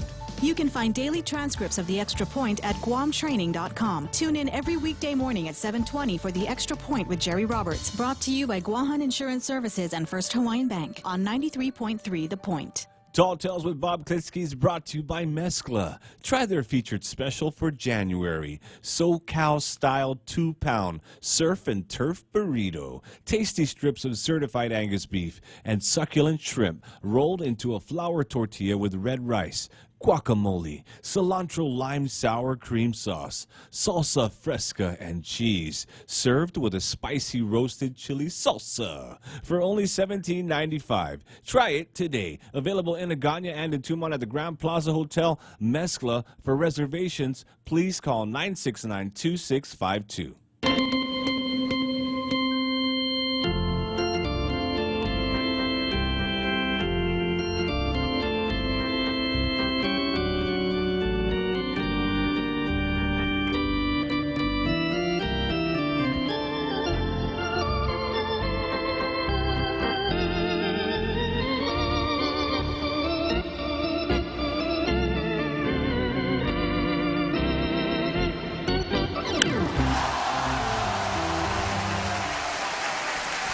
Yeah, here we are, center field bleachers, Wrigley Field, Chicago, 7th inning stretch. It means we only got 2 more innings of today's exciting, educational, what other word do I usually use there, Real Joe Cruz?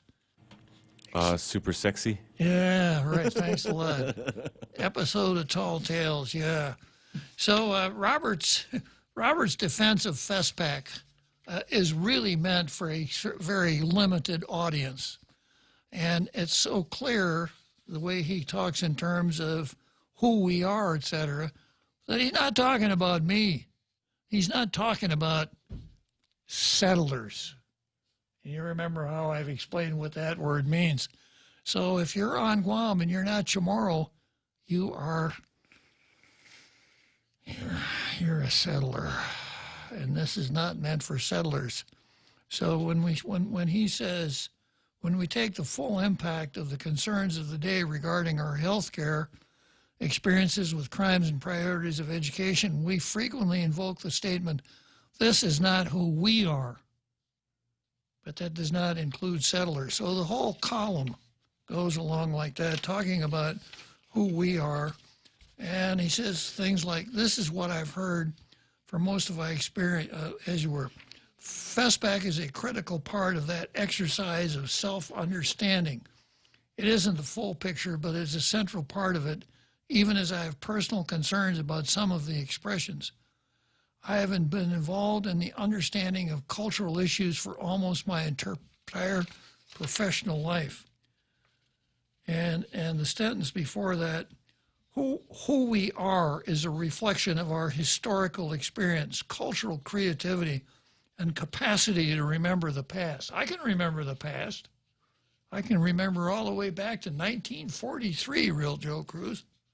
That's a long time ago. That is, sir. Yeah. If we don't know who we are, then self-determination means nothing. If we don't know who we are, then discussions how to manage healthcare and educational opportunity is subject to algorithms rather than core values. Determining our policies become an exercise over who is the loudest and the most outraged rather than thinking about what is the most fundamental and enduring. So this is all about Robert's defense of FESPAC is really not about FESPAC at all. It's kind of like me and Jesse Ventura, which really wasn't about Ventura. It was about Minnesota. So this defense of FESPAC is not really about FESPAC. It's about who we are. And the choice is limited to two. Who we are is not settlers. Okay, then Senator Marsh writes on FESPAC spending. This would be Senator Kelly Marsh Titano. And she says this: it's imperative that the community is provided with accurate information regarding Guam's participation in FESPAC. On January 8, a letter to the editor presented the public with inaccurate and misleading information. I didn't write it. Misinformation. I write that taxpayers shouldn't fund it when there are so many more serious issues competing for the same funds. Fact. The funds are not from the general fund, which can be appropriated for whatever purpose. The funds were authorized for FESPAC are from owners of buildings who chose to allot 1% of their construction costs to the Council of Arts and Humanities Agency. These commitments were made in legally binding contracts that are recognized by the government, the building owner, and the courts. Well, if this is Kelly's idea of facts, I'd hate to see, I'd really like to read one of her fictional novels. And of course, the Post called her on this, saying that if it's not the general fund, it's none of our business. If it's public money, we care. And the Post pointed out that the money came from GRMC. GRMC got a qualifying certificate, and the law says that businesses that got those qualifying certificates must make contributions to GITA. So GRMC's contribution to GITA was made in installments, and the $400,000 installment that GITA made was supposed to go to CAHA, but the governor's office took it and said, we're going to use this for FESPAC.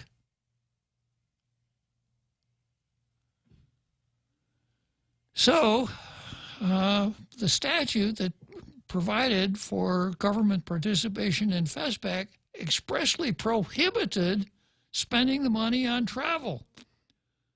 And the statute was amended by another bill. Guess who introduced the bill?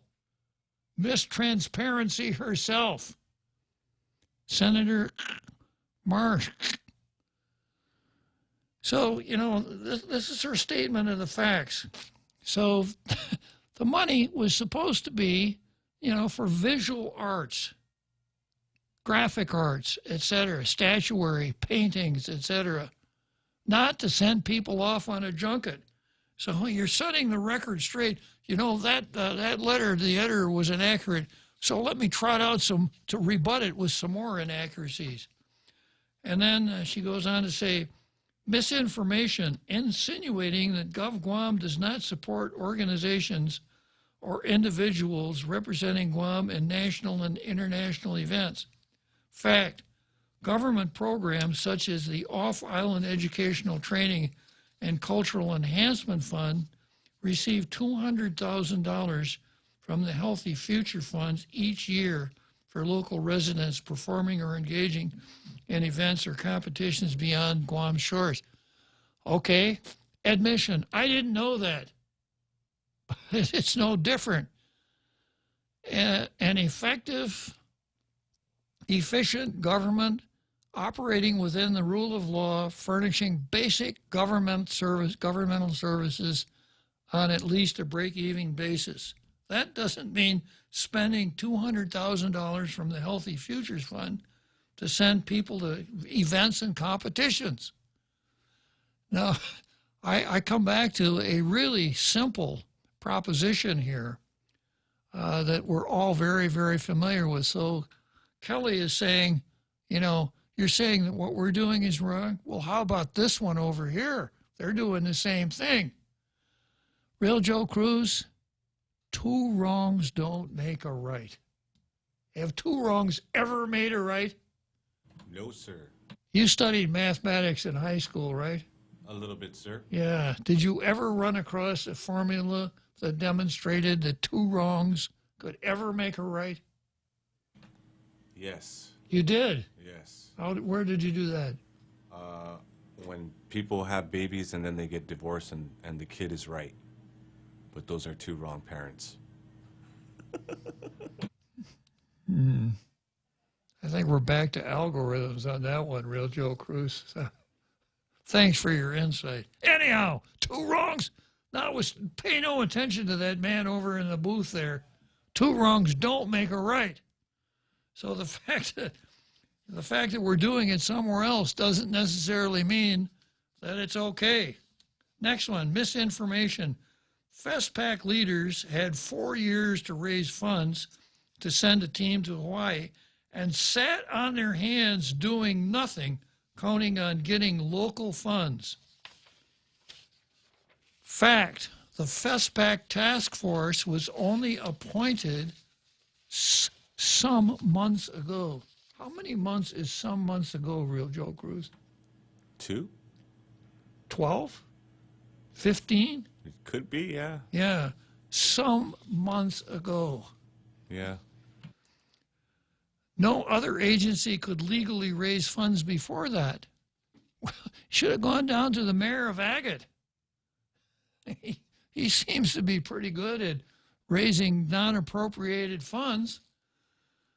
And there would not have been anything to stop people to go out and do their own fundraising. But, of course, it's got to be the government that does it, right? The FESPAC task force was only appropriated some funds ago.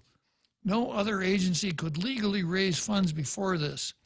The bill that authorized funds for FESPAC resolved this problem. Well, I guess it did, by identifying CAHA as the permanent entity to plan in advance for future FESPACs. So as soon as you became aware of this, Kelly Marsh, Titano, you introduced a bill that would allow CAHA to be the fundraising element, right?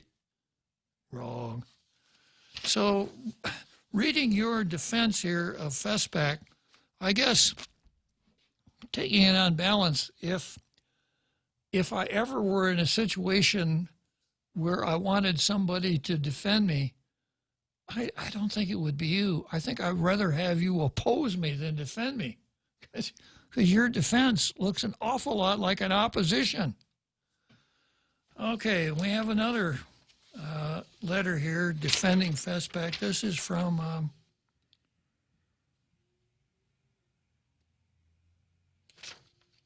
I hope, yeah.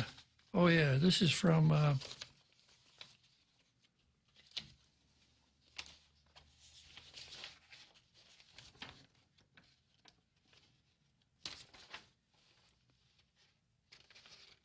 Bernard Punzalan, who lives somewhere in the mainland, Washington State.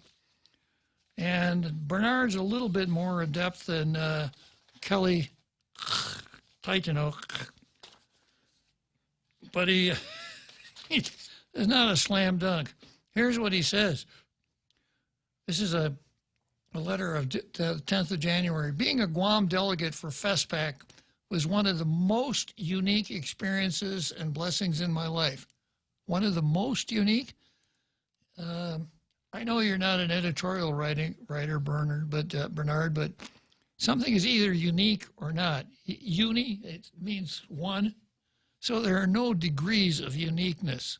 Something is either unique or it's not unique. But he says it was one of the most unique experiences and blessings in my life. It has inspired me and reintroduced the value of the Chamorro Roots Genealogy Project with a goal of handing it off to our succeeding generations to sustain and perpetuate. I was glad to be home, but it wasn't a vacation or a junket. I worked hard to help plan, execute, and participate in FestPac 2016. I volunteered my time, free FestPac, took personal leave, and paid for my expenses, travel, and food to participate. Are you listening, Kelly Marsh? Boy, this guy, Bernard Punzelon, just doesn't get it. He's doing all this stuff as a volunteer. That's the kind of guy we're looking for the come back and stay here, Bernard, and run for the legislature. That's the kind of guy we're looking for at the legislature. He said, I'm certain many others did so as well. FestPac was a period of bonding and sharing cultures with other Pacific entities and with the Chamorro people too. Bonding. If you didn't participate in FestPac 2016, that's unfortunate. FestPac's primary purpose is to mitigate the erosion of cultural practices by sharing and exchanging cultures. I don't know that that's possible. You know, a culture is a 24/7, 365 days of the year phenomenon. It never goes away. Maybe cultural practices is something else. FestPac brings people together to help reinforce a regional identity of Pacific-wide culture. We have so much in common with other islands in the Pacific. It also informs the world of its color blindness, that even the smallest of populations are unique. Yeah, unique. That's a good word, unique. More unique? Mostly unique? And it's detrimental to our existence when others try to marginalize and aggregate unique ethnic populations with the thinking that we are all the same when we are not. FestPac enables many collaborative opportunities too. Those who criticize funding for FestPac 2020, me, God bless you for your voice. I get it. Well, thank you, Bernard. You are frustrated with the past and current scheme of government. You have become reactive, quick, and critical to identify other priorities that should be funded. You better Hong Kong believe it. Unfortunately, there's no immediate fix to all of Guam's woes compounded over the decades from status quo, except a part-time legislature. I just threw that in. There will always be competing interests and priorities as to what should and shouldn't be funded. This is an example of how American-style government works and moves leaders to find alternate sources of funding, okay? Not everyone will be happy with all the decisions that are made. This is also what happens when cultures collide and values seem skewed. Yeah, cultures collide. Like the cultural value that I keep repeating. Basic government services on at least a break-even law. Is it a cultural practice of some other group to say, we don't want our government to provide basic government services? And we certainly don't want them to do it on a break-even basis. We want to go in the hole. According to Public Law 3560, Guam's participation in FestPac is not funded by taxpayers. Pass the Kool-Aid, please. Bernard needs a couple more sips. It's money collected from public buildings and buildings supported by public funds. Yeah. If we ever need another source of funding, cancel the Columbus holiday and use those savings. Cancel the Columbus holiday. What did you do last Columbus Day, Real Joe Cruz? I don't remember, sir. Yeah. I really don't. Yeah, well, you should pay a special attention to this. Okay. I can tell you what you did. If it wasn't a Saturday or a Sunday, you worked. Yeah, I probably did. Yeah, and if you worked for the government of Guam, if it weren't a Saturday or Sunday, you worked. Columbus Day has not been a holiday since the 26th Guam legislature. Of course, how would Bernard know that? He lives in Washington. Yeah, so Tony Youngpinko really revised the holiday schedule. He took Martin Luther King Day out of it. He changed the schedule so that if a holiday fell on Sunday, you celebrated it on Sunday and you went to work on Monday, etc. And I know that some people were upset, but it got really close to home for you, Real Joe Cruz. I can just imagine Scamby's reaction when he heard that they removed Columbus Day. A good Italian boy, Christopher Columbus. Okay, we're coming up to the home stretch here. Hi, welcome to this ad for new Subway sliders, starting at $1.99 each. How do you want it? Cheer Squad. Woo! Go Subway sliders, starting at $1.99 each. Woo! Give me a ham and jack slider. Ham and jack slider. Give me an Italian spice slider. Italian spice slider. What's that spell? It doesn't really spell anything. New Subway sliders, starting at $1.99 each. Go sliders! Subway, make it what you want. Rent, lease. What does Horizon do for you? Here's a clue. Advertising, marketing, screening, inspecting, instructing, leasing and signing, collecting and complying, inquiring and assessing, coordinating, repairing, renewing, enforcing, evicting, moving, cleaning, rekeying, communicating. Do it yourself and you'll find it taxing. We work hard to keep the vacancies low, so at the end of the month, you collect the dough. Proven and trusted. Horizon Properties. We do it all. 777-7792. Talk Tells with Bob Klitzkie is brought to you by Bank Pacific, banking on the Pacific for 65 years.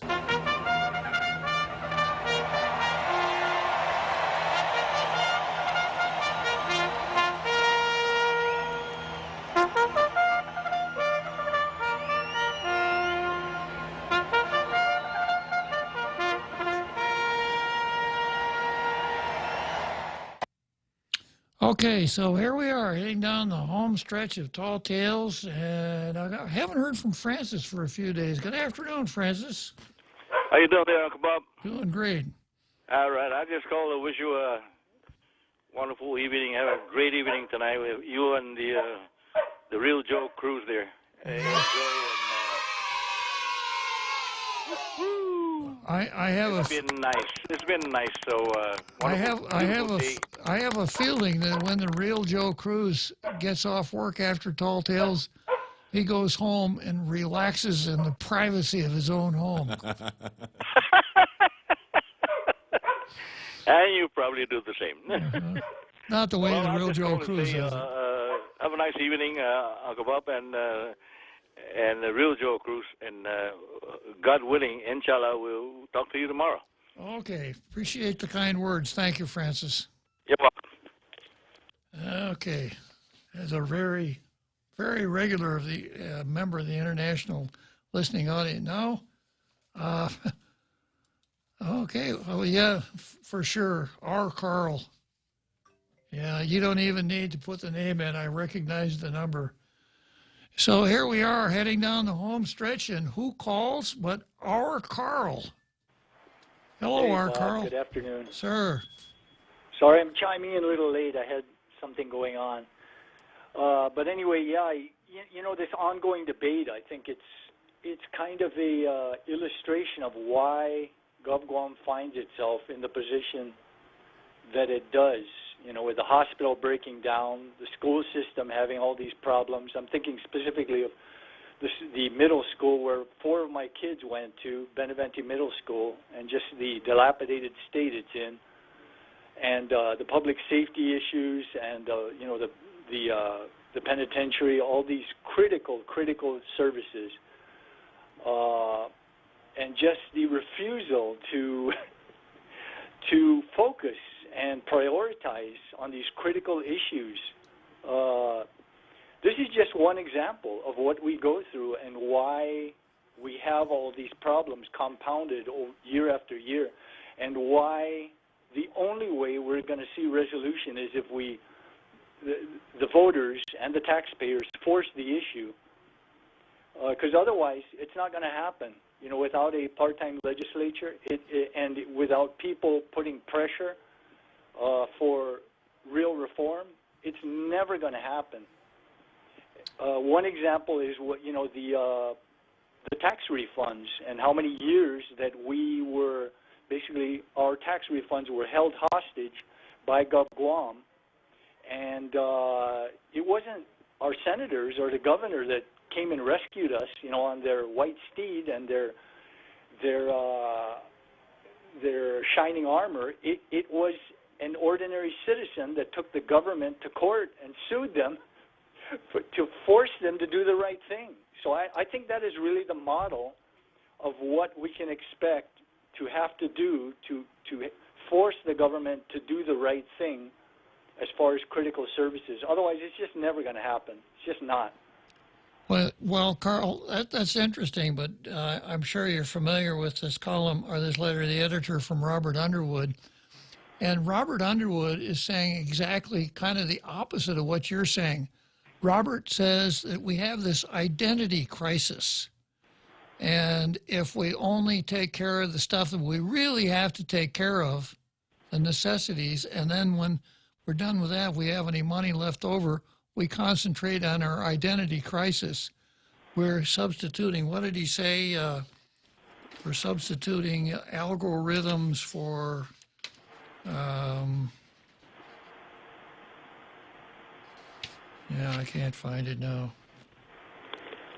Well, you know, I'm Chamorro, and that's no comfort to me. You know, when I almost lost my wife. But Carl, do you know who you are? Because I know who I am. Because you know that's Robert is a respected, distinguished member of our community, former member. You know, we went to Congress, etc., ran for governor a couple of times. And he says this thinking of taking care of the necessities, and then if there's anything left over, we could spend it on the likes of FESPAC is wrong, because it's, quote, not who we are as a people. Well, to me, the essential cause of why we see all the social problems occurring on Guam, and including, you know, the language issue and the culture issue, you know, maintaining of the culture, it's all in the family. It's a breakdown of the family. And just sending people to FESPAC is not going to solve that. We're seeing a symptom of something that is caused by that breakdown of the family. All these problems we're seeing. You know, millions of people immigrate from foreign countries, China, the Philippines, et cetera, and they maintain their language, they maintain their culture, and it's not because they start special schools or something.